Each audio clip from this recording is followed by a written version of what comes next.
Zonja dhe zotëri, mirëmëngjesi dhe mirë se vini në këtë transmetim të drejt për drejt. Jemi me News 24 fundjavë, do të qëndrojmë edhe ditën e sotme me një sër zhvillimesh, fokusin do ta kemi tek protesta dhe gjithçka që pritet të ndodh edhe ditën e sotme. Fillimisht do të ndalemi tek disa nga zhvillimet kryesore në lidhje me protestën dhe më pas do të ndalemi tek analizimi hap pas hapi se çfarë pritet të ndodh. Qytetarët shqiptar protestuan për të 27-ën ditë me radhë, duke kërkuar largimin e kryeministrit Edi Rama, një kërkesë që ata e konsiderojnë të panegociueshme. Ndërkohë, kërkesat e bëra publike gjatë ditëve të protestës, grupi koordinues ja ka përcjell përmes një letre trupit diplomatik në Tiranë. Në fjalimet e mbajtura protestuesit u shprehën të vendosur se do të vazhdojnë qëndresën e tyre ndërsa u bën thirrje qytetarëve nga i gjithë vendit të bashkohen protestës kombëtare të së shtunës.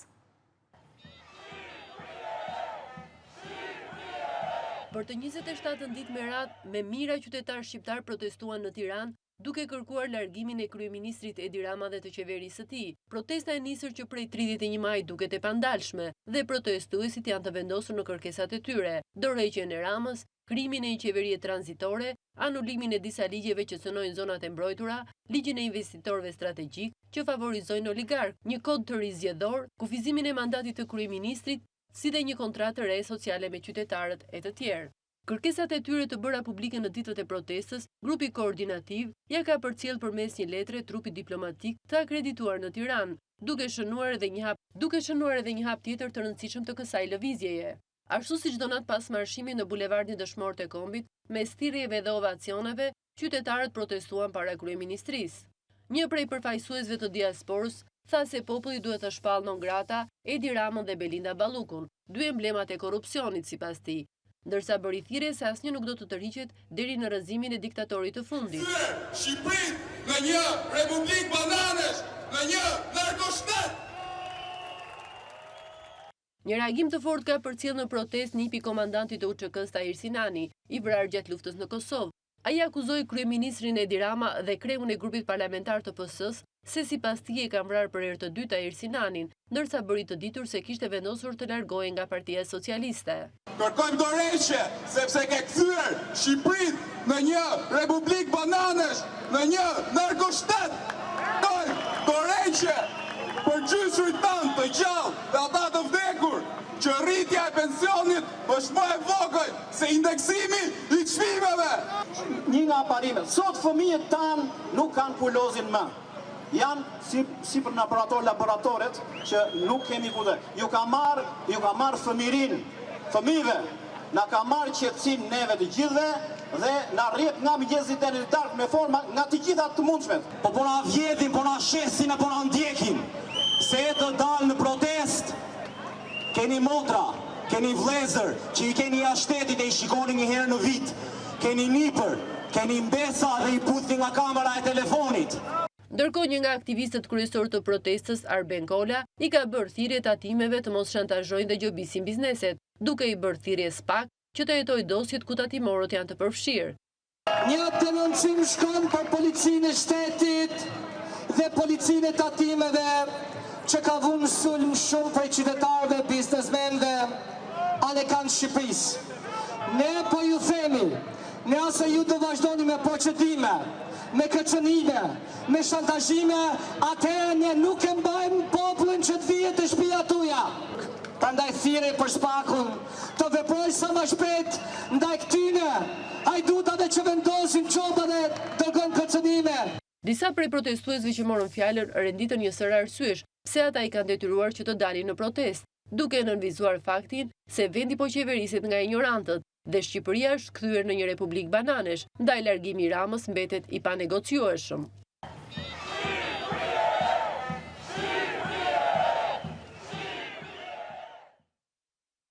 Në protest ka folur dhe ish drejtuesi i policisë së Tiranës Mithat Avari, i cili ka kujtuar kohën kur u shemën ndërtimet në Park Urinia, duke nënvizuar se në ato kohë, ndërsa kishte përballë krimin e organizuar, Rama e kishte futur miq. Sepse ky është shifikari, ky është pronari, ky spyet popullin, do të bëjë për të a priori.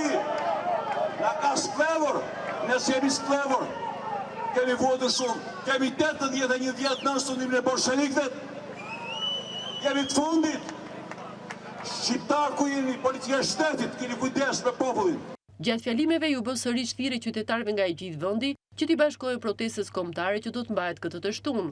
Dhe unë kam një ftesë për gjithë ju që të bëni atë mrekullin që bën të shtunën e kaluar, që ta ndezni Tiranën që mëngjes me makinat e juja, që të thrisni nga gjitha qytetet e Shqipërisë, që të marshojnë drejt Tiranës me flamujt kuqezi, dhe t'i tregojmë kryeministrit në detyrë, sepse kryeministri i shqiptarëve nuk është më, që jemi shumë më shumë se ai. Pas më shumë se 2 orë protestë para kryeministrisë, protestuesit vijuan tubimin duke marshuar disa orë të tjera në rrugët e Tiranës, duke përshkruar një pjesë të unazës së vogël dhe duke u rikthyer më pas në bulevard. Shumë qytetarë u bashkuan rrugës marshimit, ndërsa të tjerë i përshëndetën dhe i mbështesën nga dritaret e balkonet. Mirë, do të shkojmë në këto momente në një komunikim të drejt për drejt, e kam në një lidhje zonjën Edlira Çepani në këto momente, do të flasim të në lidhje me protestën në organizimin e sotëm, por edhe një bilans se çfarë ka ndodhur në këto 27-28 ditë bashkë me ditën e sotme që pritet të mbahet një protestë edhe më e madhe. Çepani, mirëmëngjes, faleminderit shumë që të kam në këtë komunikim të drejt për drejt. Mirëmëngjesi. 27 ditë njerëzit që ndrojnë në protestë. Do duhet bëja bilansin ndoshta të kësaj jave, po edhe të 27 ditëve, nga çfarë nisi protesta dhe në çfarë po konkludon në këto momente, me një letër të hapur me kërkesat shkruara. Do doja një përshtypje të fillestare, më pas ndaleshim në pikat saktuara për të analizuar ato se çfarë po ndodh në Shqipëri, e cilësuar si asnjëherë më parë një protestë që nuk e ka parë historia. Në fakt, e po mirë, ne kemi thënë disa herë, është një protestë që nuk e ka parë asnjëherë historia e viteve të demokracisë. Kështu që është një protestë e cila, siç e kemi parë, ka nisur prej një incidenti i cili u kthye më pas në një nga protestat më të mëdha që Shqipëria ka parë ndonjëherë. Në fakt është një protestë shumë e gjatë, e cila jo vetëm ka tërhequr vëmendjen e gjithë kombit shqiptar, por ka tërhequr vëmendjen edhe në nivel ndërkombëtar, duke u quajtur si një nga format e aktivizmit më interesante edhe më paqësorë që janë parë ndonjëherë. Edhe një protestë e cila është quajtur nga shumë, jo vetëm eurodeputet, politikanë, por edhe gazetarë të ndryshëm në nivel ndërkombëtar, është një protestë e cila është quajtur model edhe për vendet e tjera. Ndërkohë, Edlira, ka nisur takimet me grupin koordinues që kanë qenë në fokus do të jenë studiuesit. Mund më japësh pak informacion se çfarë do të ndodhë në këto takimet, çfarë diskutimesh janë duke u zhvilluar. Tani mund të flasim, mund ta cilësojmë si një diskutim me letrat hapura, sepse në fillim protestës kishim ato dilemat, kush janë personat që po përfshihen, kush janë personat që po organizojnë, kush po mbështet kë, cilat janë grupet në terren, që shpesh flitet që në atë protestë ka një sër grupesh dhe grupime që është e pritshme që janë aq shumë njerëz, secili ka një interes të caktuar, po me një qëllim kryesor. Në fakt, ne kemi thënë që në fillim që një nga mitet që ka thyer kjo protestë është pikërisht kulti i individit. Edhe kemi thënë që në fillim që janë grupime të ndryshme, individ të ndryshëm, të cilët janë aty për problematikat e tyre. Dhe një grupim bën koordinimin logjistik, për sa i përket mikrofonit, fonis apo gjithë pjesës që ka lidhje me logjistikën, një grupim tjetër bën pjesën e kombit të fëmijëve, një grupim tjetër është më kreativ, bën pankarta etj, ashtu që bëjnë edhe njerëzit njëri pas tjetrit.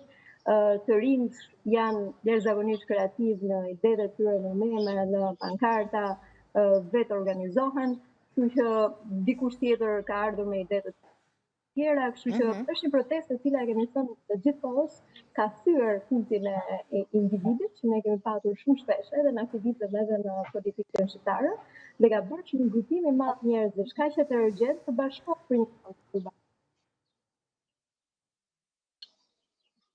Po, Edlira, do doja të ndalesha tek pyetja. Kam audio të dobët. Të dobët. Unë të dëgjoj shumë mirë në studio.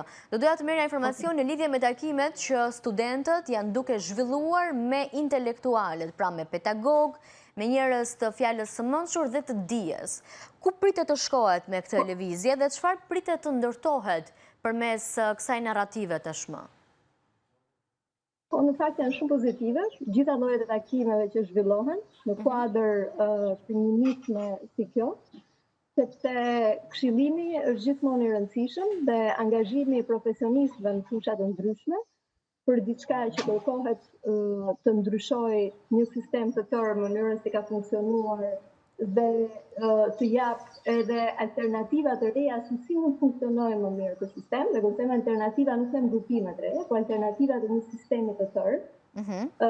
Janë shumë të rëndësishme angazhimet e profesionistëve, janë shumë të rëndësishme angazhimet e grupimeve të ndryshme, të cilat me ekspertizën e tyre vetë organizohen për të shkuar në qoftë në alternativa, qoftë në diskutime, qoftë në debate për sa i përket fushës së tyre të profesionit. Kemi parë rrotull protestës se si organizohen në një pjesë partnerët, në një pjesë doktorët, në një pjesë diaspora, kështu që është pikërisht kjo ideja e aktivizmit qytetar në ekselencën e vet. Secili merr përgjegjësitë e veta, organizohet në mënyrën e vet, dhe secili ka një kontribut të caktuar. Në këtë rast është protesta, është organizime, por në përgjithësi, në teorinë politike, është organizimi i cili bëhet në nivelin e qytetarisë aktive. Dhe nëse ka një sukses kjo protestë, është pikërisht kjo.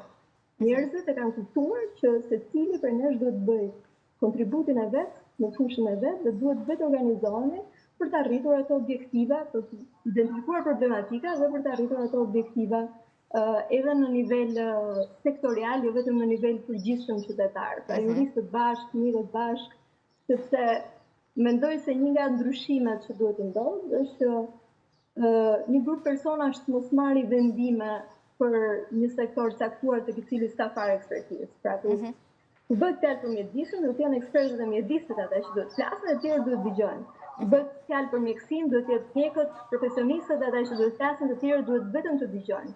Pra politikbërja kërkohet të jetë në një formë tërësisht ndryshe ku dëgjohet dhe merren vendime në bazë të atyre që profesionistë. Kjo formë për të krijuar njerëz që mund të jenë vendimarrës për momentin, por që nuk marrin dot vendime për 100 vitet e ardhshme të një kombit. E qartë, kjo formë për të krijuar një sër grupimesh, tingëllon pa diskutim një gjetje për të adresuar një sër problematikash tek grupi i duhur. A do të krijojë disa grupime dhe mund të krijojë sërish probleme në vendimarrje më pas? Si e keni menduar? Si është menduar? Në skupim, cili është grupi i duhur? Jo, grupimet që ju përmendët, pra vendimet për çështjet që i takojnë ambientit, që i takojnë jetës sociale, që i takojnë jetës ekonomike, jetës politike. Do krijohen një sër grupimesh intelektualesh, po më thua. Këto janë grupet e duhura. Kjo gjë do ta bëj protesta në unitet apo do të japi karakter shpërndarës së detyrave, do delegoj detyrat në këtë moment. Pra këtë dua të kuptoj. Cila është qasja në këtë gjë? Nuk delegon askush asgjë, sepse askush nuk ka leadershipin për deleguar gjëra. Kur një sistem funksionon në mënyrë horizontale, ai sa mundet, apo kur një grupim kaq heterogjen i madh njerëzish funksionon në mënyrë horizontale, ku secili merr përsipër atë që mundet, kontribon me atë që mundet, dhe kontribon aty ku ka ekspertizë, kjo është një nga rritjet më të mëdha, dhe kjo nuk sjell ndarje, sjell bashkim. Sjell bashkim sepse secili bën atë pjesë ku është më i aftë për të kontribuar. Pra nuk mundet që mjekët të shkojnë të japin mendime se çfarë duhet bërë me fermerët, apo fermerët të japin mendime se çfarë duhet bërë me studentët ndjes. Kështu që është një formë organizimi e cila është bukuria e së cilës është që vjen e kërkuar tashmë me forcë dhe me këmbgulje nga vetë protestuesit. Dhe kjo është një formë edhe më e fuqishme e organizimit, kur organizimi vjen nga vetja. Gjithmonë kemi thënë që ai organizimi nga poshtë është një nga organizimet më të fuqishme që mund të ekzistojnë. Dhe mua më bë qefi që ka filluar të lëviz dhe ka filluar të ndodh edhe në këtë grupim kaq heterogjen dhe kaq të madh sa që mund të jetë grupimi që përfaqëson sheshin, protestën apo shumë vende të tjera të cilat kanë reaguar për njësoj. E qartë. Elira, ndërkohë, pyetjet shumë po bëj janë pyetjet e qytetarëve që shpesh i hasim që i kanë si jo dilema, por në këtë moment kanë të drejtën e tyre mendoj që të ngrejnë disa pikpyetje. Dhe një ndër këto pikpyetje është nëse duhet protestat vazhdojnë me këtë karakter, dhe ta bëj këtë pyetje sepse ke vite si aktiviste i njeh shumë mirë protestat dhe zhvillimin e tyre, ndoshta dhe mënyrën se si ndërtohen, pavarësisht se këtë protest është gënjimi më i madh pozitiv që ne kemi pasur për mënyrën se si ka zgjatur deri në këtë ditë dhe se si do të vazhdojë dhe mënyrën e organizimit. Por a duhet vazhdoj kështu? Apo duhet të ketë një skenar tjetër, duhet të ketë një grup i cili të shkojë ndoshta edhe drejt krijimit të një partie të re në këtë moment. Pra si duhet, a duhet përfshihet politika në këtë moment brenda kësaj proteste apo duhet vazhdojë në këtë lloj forme duke marrë shembullin edhe të shumë vendeve të tjera ku qeverit janë rrëzuar për shkak të protestave që janë ndërtuar, sidomos nga të rinë dhe brezi i cilësuar Gjenerata Z. Të protestuarit është të bërit politikë. Patjetër. Protesta është politike. Reagimi është politik, aktivizmi është politik, dhe vetë organizimi është gjithashtu politik. Unë nuk jam nga njerëzit që mendoj që nga ky grupim duhet dalë patjetër një grupim më i vogël, i cili është në formën e një partie politike. Mendoj se të gjithë duhet ta kenë lirinë për ta krijuar ose jo një grupim të tillë, nuk duhet ja vëmë diskutet si detyrë. Sepse shoh në shumë analiza, në shumë biseda, jo duhet patjetër dalë një lider, duhet patjetër dalë një grupim, etj. Jo. Protesta ka ca detyrat, le të themi, veta që i ka ndërmarrë për të reaguar për situata të caktuara. Nuk mund t'i vëmë bisupe edhe gjëra të tjera të cilat nuk i ka të vetat. Nëse arrihet që ato që kërkon protesta të ndodhe, atëherë ideja është që në një sistem i cili është më i barabartë, në një kodë zgjedhor më të mirë, i cili krijon garë të barabartë, aty jepet mundësia dhe gjithë atyre të cilët duan të krijojnë një forcë re, apo duan të aderojnë forcat ekzistuese, apo nuk duan fare të krijojnë një forcë, por duan të garojnë si qytetar të pavarur përmes listave qytetare që ne kemi propozuar si ndryshim në kodin zgjedhor. Atëherë kjo është gara e vërtetë dhe kjo është arritja e vërtetë. Nuk na duhet një parti më shumë në vetvete si koncept.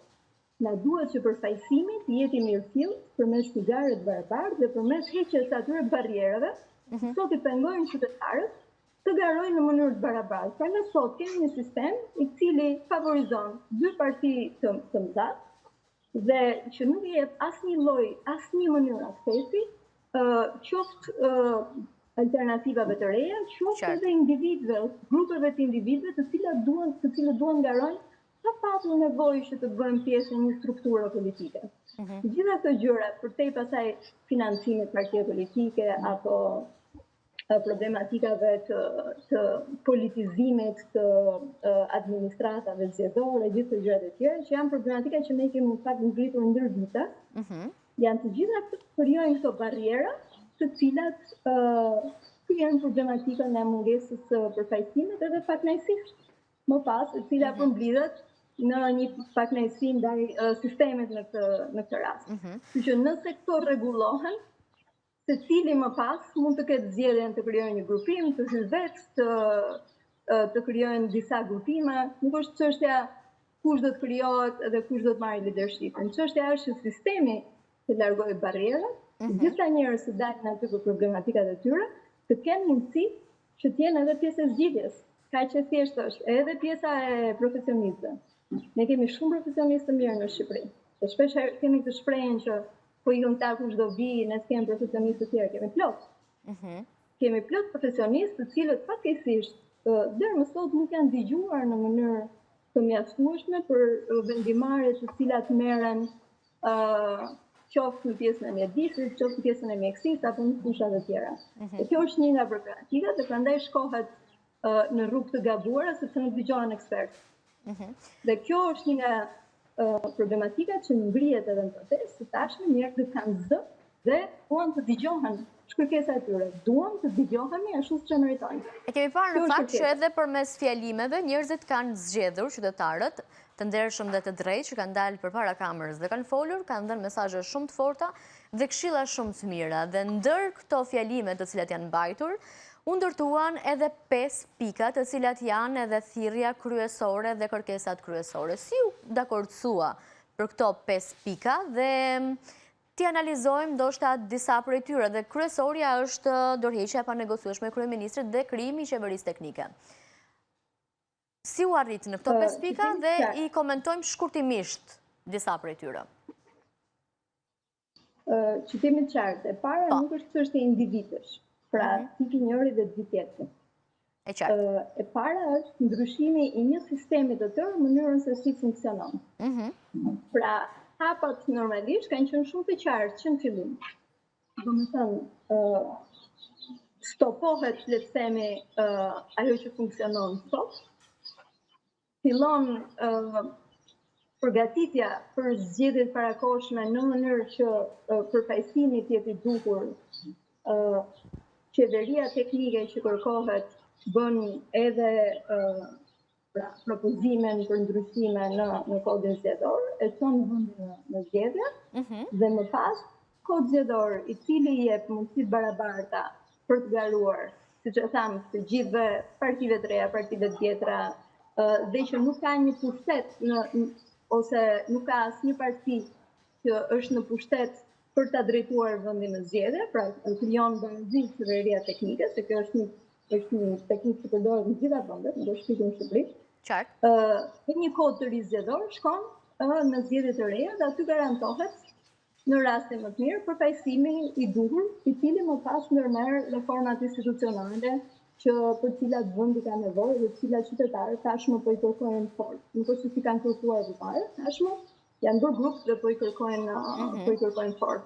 Kështu që këto kërkesa kanë qenë praktikisht në fillim, janë shtjelluar ndoshta pak më mirë, gjithashtu edhe kërkesat për ligjet të cilat kanë problematika që nuk i kanë thënë protestuesit, kanë problematika që para tyre i kanë thënë ekspertët, i kanë thënë shoqëria civile, i kanë thënë ndërkombëtarët, dhe më pas tani po i artikulojnë edhe protestuesit, edhe ato janë problematika të cilat janë ngritur disa herë. Unë do të thoja që së pari, paralel me gjithçka tjetër që mund të ndodhi, deputetët e Fundit të Shqipërisë duhet i shohin këto ligje dhe duhet shohin jo vetëm këto ligje që ne sapo tham, paketa e maleve etj, por do të shohin edhe ligje të tjera, siç është ai përshtytjen e tokave bujqësore ndaj personave të huaj në Republikën e Shqipërisë, i cili është një ligj që është çuar tani në parlament.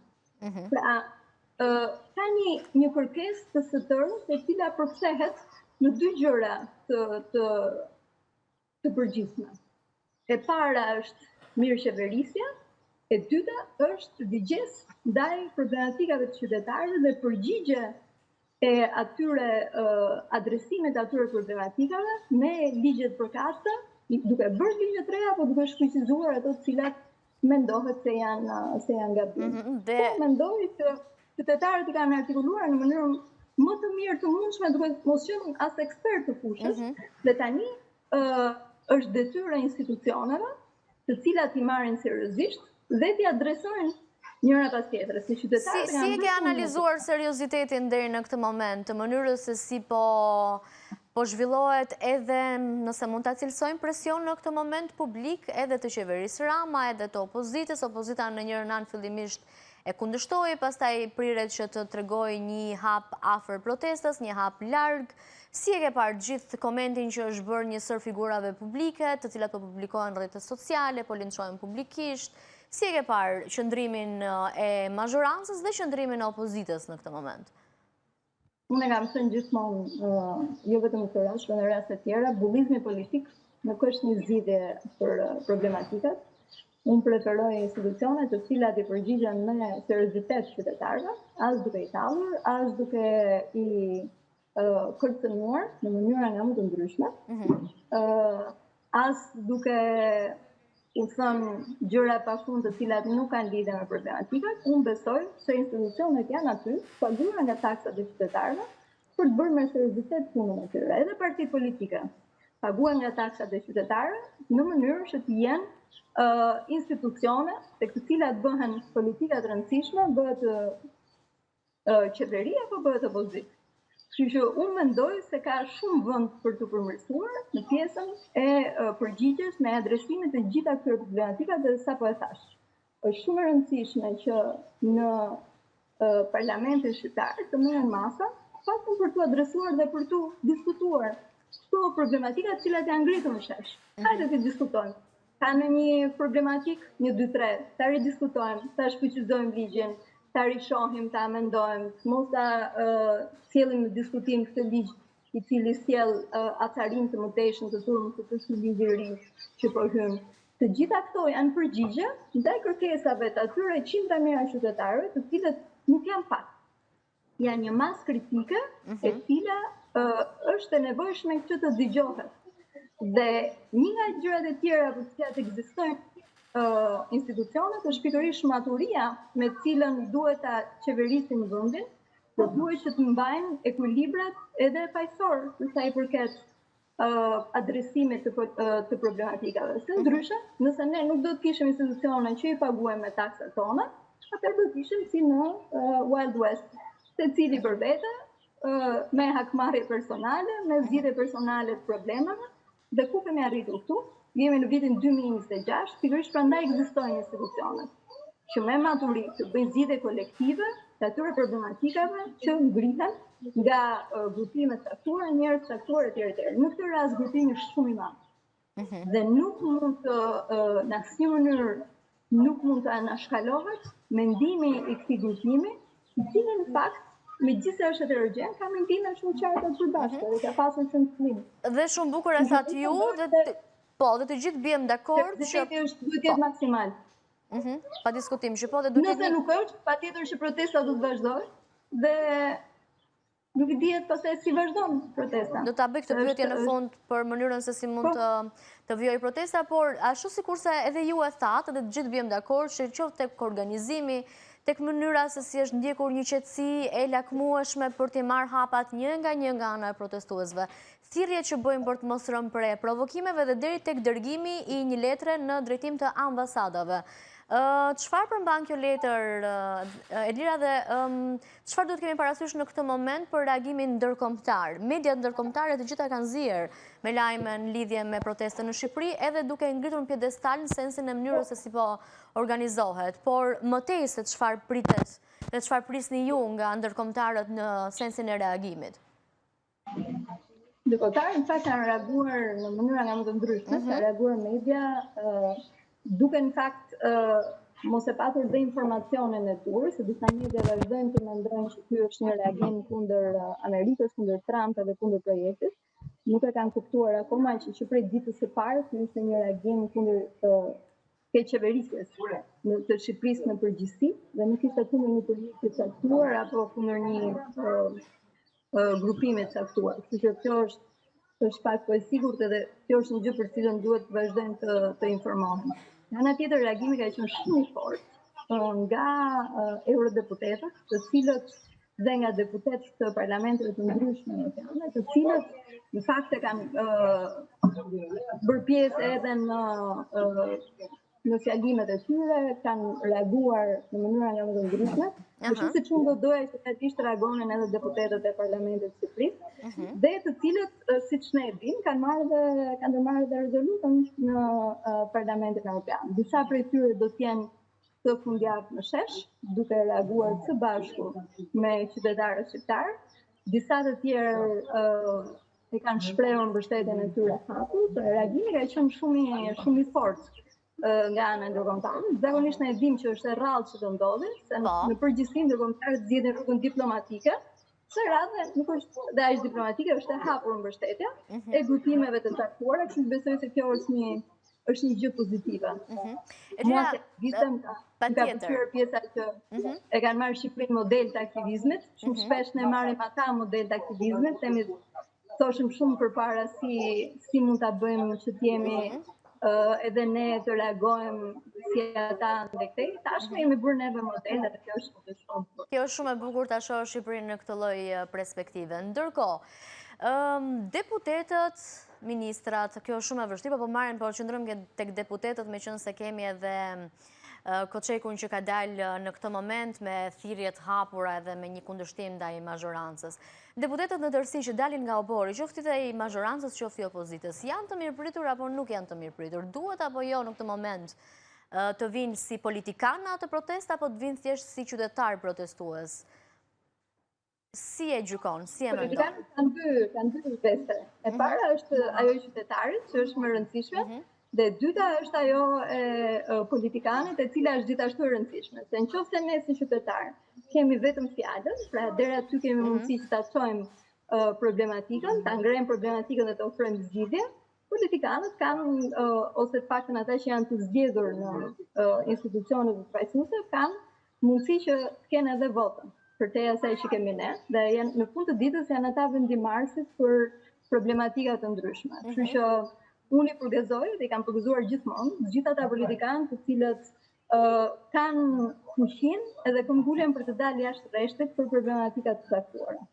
Sepse ndonë se me këtë sistem që ne kemi... Apo dalin vërtet jashtë rreshtit? Si e gjykon qëndrimin e tyre? Po marrë një të më jashtë rreshtit se kaq...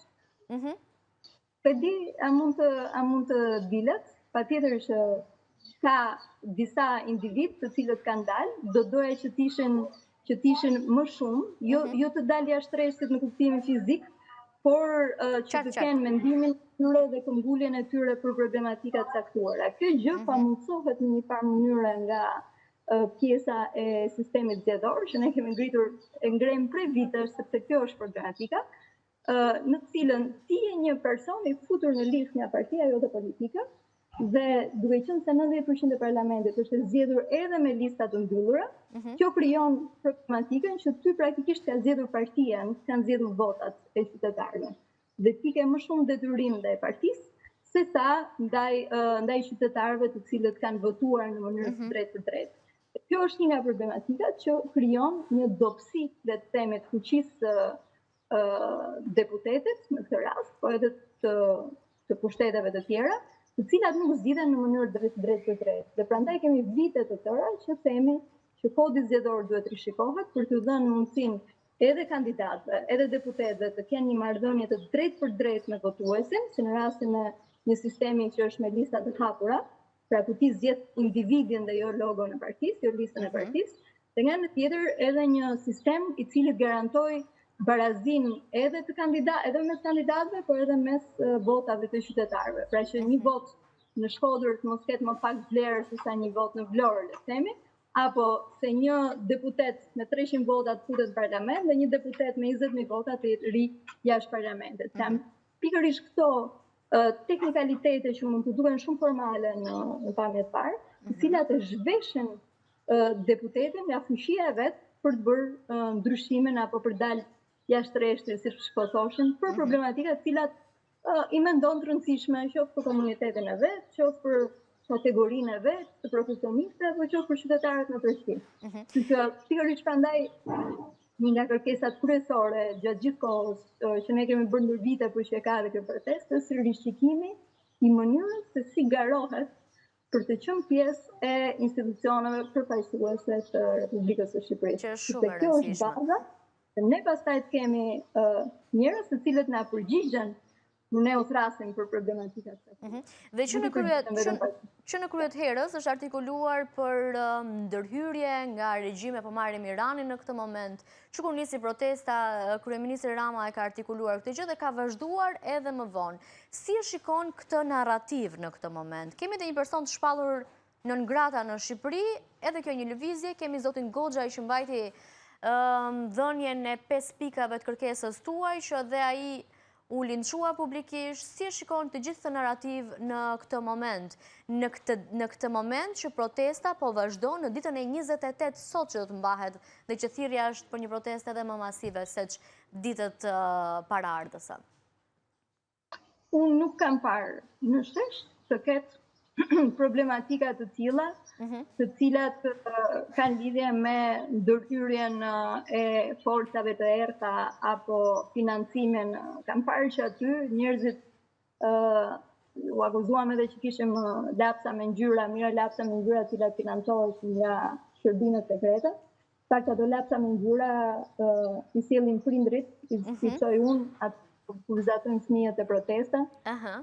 Fonia paguhet me kontribut nga ata njerëzit që janë aty dhe cilët mundohen të krijojnë mbarvajtjen e pjesës mikrofonit. Memet i krijojnë gjithë me lekët e veta, kështu që nuk më duket se në shesh ka diçka të tillë. Nëse do të kishte, unë do të thoja që në këtë rast do të ishte detyrë emergjente e qeverisë dhe të gjitha institucioneve që të thrisnin Këshillin Kombëtar të Sigurimit, i cili duhet të merrte masa për menjëhershme dhe nëse do të ishte, kjo do të ishte një arsye kryesore që kjo protestë të qetësohej dhe jo të nxitej më tej nga mënyra se si adresohen apo intimidohen apo tallen protestuesit. Pra, protestuesit nuk duhet acarohen, masat e mëdha nuk duhet acarohen, duhet trajtohen me maturi dhe me qetësi. Për më tepër, nëse ka dyshime që këta njerëz janë të nxitur nga forca të caktuara.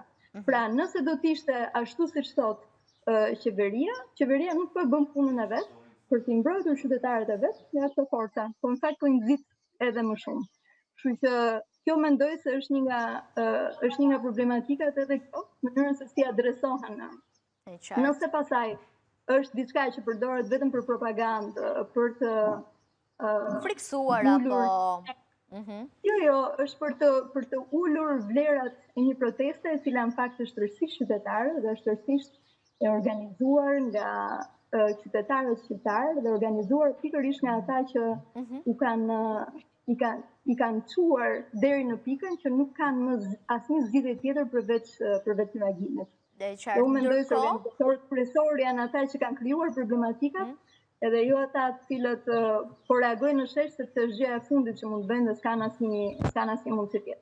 Ndërkohë sot është dita e 28 dhe kjo është pyetja ime e fundit. Diku është artikuluar që do të jepet një fokus edhe vajzave dhe grave në këtë ditë sotme, do të marrin më shumë hapësirë në podium, megjithëse nuk ju ka munguar gjatë gjithë kjo protestë ka dëshmuar që respektohen gjinit në formë të drejt për drejt dhe shumë të sakt ndërkohë. Një tjetër element shumë i bukur që mund nxjerrim shumë elemente të tjerë, po këtë e kemi evidentuar. Pritet dhe një masivitet nga diaspora po ashtu apo jo? Po, faleminderit që e mora këtë pikë, sepse unë në fakt e kam vënë që ditën e parë, që jemi të ndër vite, që kur vajzat dhe gratë kanë mundësi të barabarta në leadership edhe në angazhim, gjëra të mëdha ndodhin. Dhe kjo është një farë kënaqësie për ne që punojmë në këtë sektor prej vitesh, të shohim vajzat dhe gratë cilat e kanë gjetur zërin e tyre, të cilat reagojnë për familjet e tyre, për problematikat, dhe një nga gjërat e bukura edhe në vajzat dhe gratë, por është aty ka familje të cilat dalin bashkë, dalin me fëmijët, reagojnë dhe është një model shumë i bukur, edhe për fëmijët edhe për të rinjt, të cilët duhet reagojnë kur e din që meritojnë më shumë, edhe kur e din që problematikat janë aty dhe nuk po zgjidhen në mënyrën e duhur. Ky është një model jashtëzakonshëm për mendimin tim, për cilin Shqipëria kishte realisht nevojë, dhe këtë dhuratë na e kanë bërë gjenerata Z, të cilën nuk po e përmendim aq mjaftueshëm për gjithë, do të thoja gjithë atë protestë dhe atë frymë të jashtëzakonshme që krijoi dhe që vazhdon të krijojë me këmbguljen e saj. Pra, janë të rinj, të cilët janë motorri i të gjithë këtij reagimi. Të gjithë ne të tjerët jemi pjesë që kontributesh, pjesëmarrjesh etj. Në vit të dytë, po janë pikërisht ata të cilët janë motorri dhe janë zëri i kësaj proteste dhe i gjithë problematikave që ngrihen tek ajo. Kjo është një gjë e bukur gjithashtu. Për sa i përket vajzave dhe grave, siç e thash, është shumë e rëndësishme që ato ta gjejnë zërin e tyre të reagojnë, edhe unë mendoj se e kanë gjetur mjaftueshëm në këtë protestë dhe kjo është ideja, kur sistemi funksionon në mënyrën e duhur, kur të gjithë kanë shanse të barabarta, qoftë edhe të flasin, qoftë edhe të reagojnë, qoftë edhe të jenë pjesë e diçka e kontribuojnë, atëherë evidentohen edhe më të mirët në mënyrë natyrale, qofshin ato gra, qofshin burra, qofshin vajza, qofshin djem. Këtë gjë kemi prej vitesh që luftohet edhe për në parlament edhe për përfshirjen e tyre, kështu që ka qenë një moment shumë i mirë për dhënë dhe mesazhe shumë të bukura. Po, faleminderit shumë Edina. Edhe në shoqëri se të ketë zërin e tyre. Edhe diaspora patjetër që ka pasur një rol shumë të rëndësishëm dhe realisht ka qenë një mbështetje e jashtëzakonshme jo vetëm duke organizuar më shumë se sa 43 vendet botës protesta nga më të ndryshme, por edhe të ardhur fizikisht, siç ishte edhe ardha simbolike me makina që nga Londra. Dhe siç pritet të jetë edhe sot. Po njësoj pritet se ata punojnë gjatë javës, në fundjavë marrin avionin edhe vinë në Shqipëri, dhe në pas kthehen të punojnë në vendet ku jetojnë edhe punojnë. Kjo është një sakrificë e madhe që ata bëjnë edhe një kontribut i madh që bëjnë për mbështetjen e kësaj proteste, për mbështetjen e problematikave që i kanë bërë ata që ikin nga vendi i tyre detyrohen të jetojnë diku jashtë. Kështu që unë mendoj se prandaj them kontributi i të gjithë grupimeve në mënyrën e tyre ka qenë një jashtëzakonshëm, dhe ky është mesazhi më i bukur që mund të marrë Shqipëria. Dhe kjo është arritja më e bukur që mund të ketë një reagim i tillë masiv për të gjërave teknike që kërkohen. Bashkimi e bën fuqinë. Faleminderit shumë, Edira, që të kisha në këtë komunikim të drejtë për drejtë. Uroj punë të mbarë në vijim edhe gjatë protestës së sotme. Faleminderit dhe për gjithë angazhimin që përcjell në frymën e kësaj proteste. Faleminderit shumë. Të përshëndes nga studio. Faleminderit juve. Që keni dhënë zë kësaj proteste që ditën e parë. Është e vërtet. Faleminderit shumë, të përshëndes nga studio. News 24 ka ndjekur transmetimin pas hapet protestës që prej ditës së parë devionte bëj edhe sot. Do të jemi në transmetim të drejtë për drejtë, do të shkojmë shkurtimisht në publicitet, rikthehemi sërish së bashku. Pas pak minutash do të vijojmë komentin e protestës me të tjerë të ftuar në studio dhe lidhje të drejtë për drejtë.